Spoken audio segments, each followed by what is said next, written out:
2 au 4 mai s'est tenue la 4e édition du Festival des danses de Côte d'Ivoire. Le groupe La Marmite Africaine est monté sur la plus haute marche du podium. Cet événement culturel était un véritable carrefour d'opportunités pour les jeunes. La Sinawatara, Khalil Diomandé. Le groupe La Marmite Africaine est le grand vainqueur du Festival des danses de Côte d'Ivoire 2025. Il décroche ainsi son billet pour représenter le pays à Séoul, en Corée du Sud. Je pense personnellement qu'on a su traiter le sujet.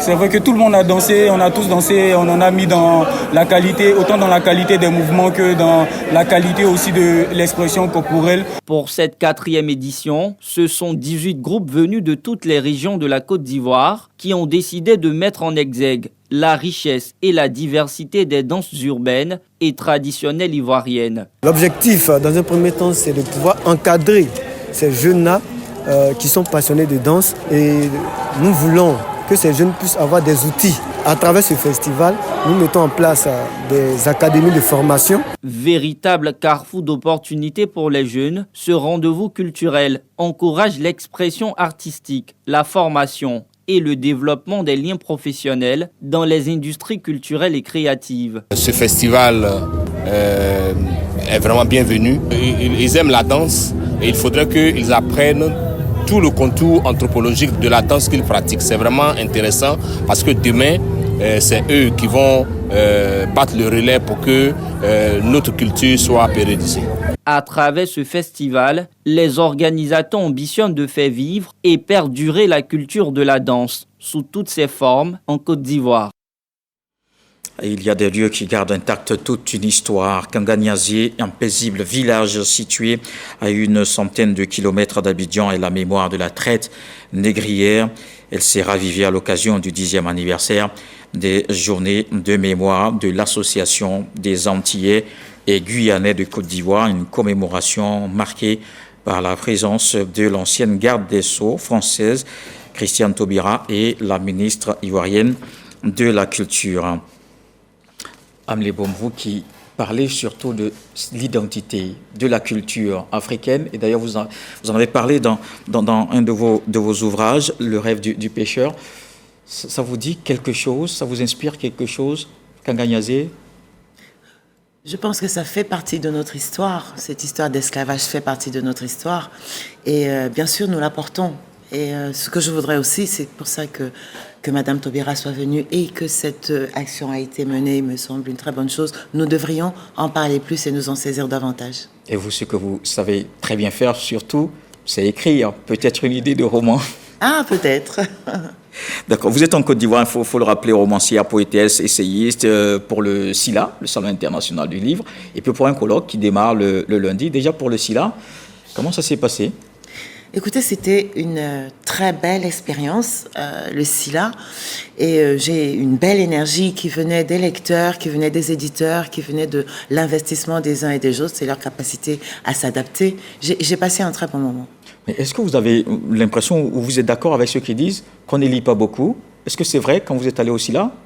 Non seulement ce n'était pas vrai au SILA, mais ce n'est pas du tout vrai de mon expérience, de l'expérience que j'ai des lecteurs africains en Afrique. Ce qui est vrai, c'est que soit les livres coûtent trop cher, soit ils ne sont pas suffisamment disponibles.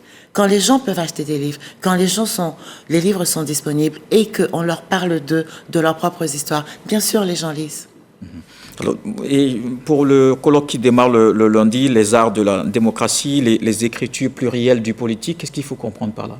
Alors, ce colloque se fait à l'initiative de l'Institut pour la recherche et le développement, l'IRD, de la Fondation Innovation pour la démocratie et le ministère de la Culture et de la francophonie en Côte d'Ivoire qui a eu l'amabilité de s'investir. L'organisation m'en a été confiée. Ça s'appelle Les Arts de la démocratie, une écriture plurielle de l'Afrique. Et au cours de ce colloque, qu'est-ce qui est attendu? Qu'est-ce qu'on recherche en organisant un tel colloque? Alors, il s'agit de mettre en discussion, en résonance, des artistes venus du monde entier, des artistes africains venus du monde entier, de toute la diaspora et de l'Afrique, et aussi des chercheurs venus d'ailleurs et d'ici, de les mettre en discussion pour parler des sujets clés de notre continent aujourd'hui, des sujets qui nous traversent, des sujets qui nous habitent, mais pas que parler entre eux, parler aussi avec la population abidjanaise dans divers points clés. Le colloque commence le lundi 12, à l'université Houphouët-Boigny, à l'NCA, ce beau lieu, et il se termine le 15 au Palais de la Culture. Ouais. Et à l'occasion de ce colloque, vous aurez à faire une communication sur les attendus de la littérature africaine. Est-ce qu'aujourd'hui encore, on peut estimer qu'il y a des préjugés sur cette littérature africaine? Au-delà de la question des préjugés, ce que nous, on veut savoir, c'est ce qu'écrivent les auteurs, c'est très bien, c'est leur liberté, c'est parfait, on a besoin de cette liberté de créer. Mais ce que nous voulons interroger et qu'on n'interroge pas souvent, c'est que veulent les lecteurs africains? Quelle est la littérature dont ils ont envie, dont ils ont besoin? Parce que l'acte littéraire, c'est ça, c'est la liberté du créateur, c'est aussi la liberté de la personne qui reçoit le livre. Et comment on met ça ensemble pour écrire l'Afrique contemporaine et comment on nourrit tous nos imaginaires. Vous avez parlé d'esclavage, encore d'autres choses. Comment on nourrit nos imaginaires. Et comment on nourrit nos imaginaires? Je vous retourne la question donc. Venez me voir. Venez nous voir à la Fondation d'Envahi. Ce sera là qu'aura lieu cette première rencontre le lundi 12 à 15h. Ce narratif africain qui peut-être ne passe pas aussi ailleurs, c'est pour ça qu'il y a des préjugés, qui n'a pas suffisamment peut-être de succès ailleurs. Non, je suis pas sûre. Nous sommes. Moi, je vis à Paris, je publie à Paris et je suis lue là-bas et ici.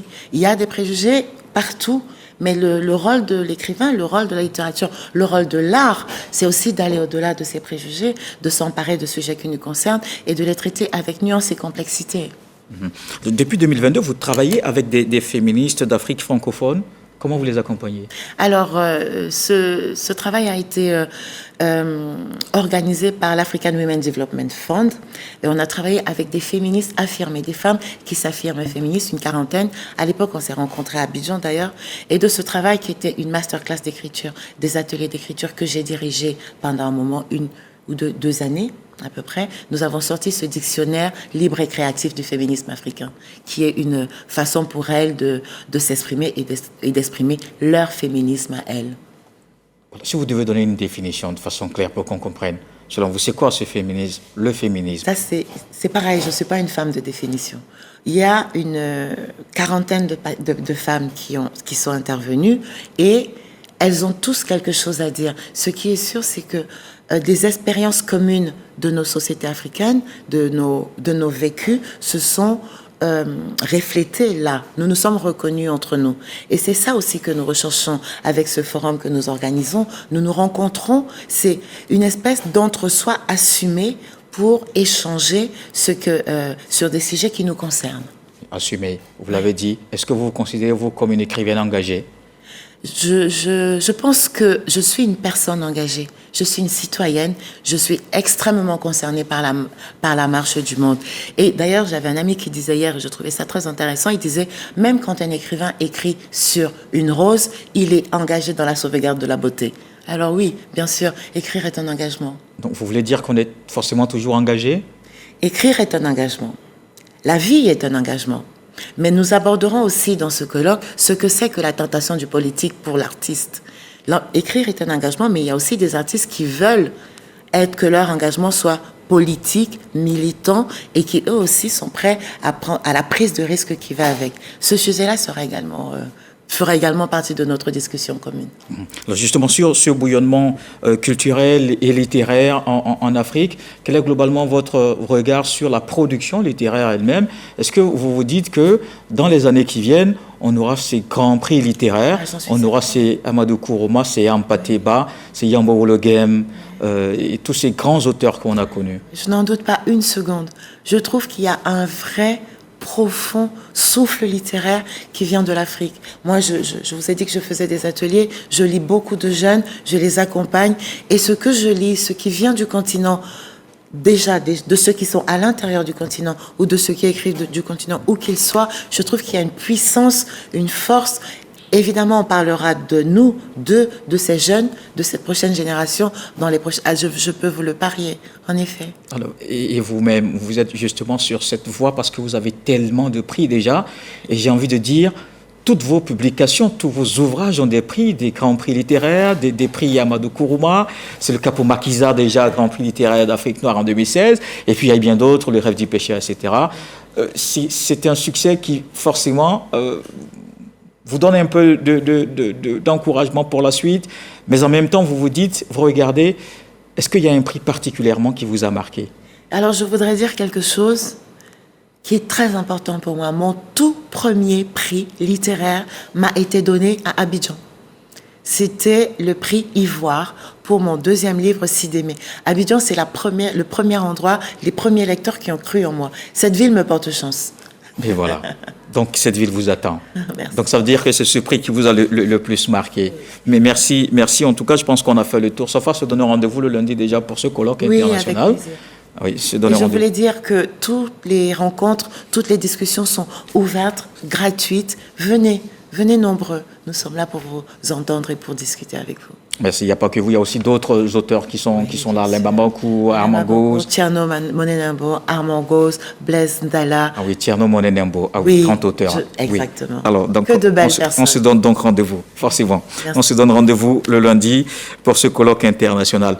Merci, Madame, je rappelle, Amlé Boum, romancière, poétesse, essayiste, d'être passée à la page culture, l'invité de la page culture de ce soir. Et voilà.